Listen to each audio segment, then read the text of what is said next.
I'm going to go on a slightly food-related ramble. Since I was a kid, I've been fascinated with watching a good conversation.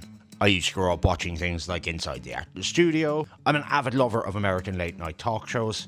I just think having and observing conversations, obviously when the people know that they're being observed, is such an important thing that we as humans have. But with the advent of things like YouTube, I think the medium of conversation and interviewing has taken a really interesting turn. We've become a lot more interested in the mundane, everyday things about people as opposed to the grandiose things that they're associated with.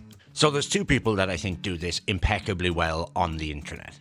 There's Sean Evans from Hot Ones, and then my favourite, Josh Scherer from The Mythical Kitchen, and that's where I'm kind of focusing on more. Josh does a show on The Mythical Kitchen YouTube channel. It's called Last Meals, and the idea is he sits down with people of notoriety and has a chat with them about what their last meal would be, what it means to them emotionally, why they picked certain dishes. It's an absolutely incredible format, but what it does is introduce you to the more normal side of people that normally wouldn't be on your radar. One just went up where they're interviewing Andrew Santino, who is a stand-up comedian in the States. Not somebody I've ever really watched, I'm kind of aware of the name. But that man, whom I've never been familiar with before, spoke about anxiety, depression and panic attacks in a way that felt more relatable to me than 90% of the things I've seen regarding them. He just so poignantly and perfectly spoke about anxiety and depression in a way that made me feel seen.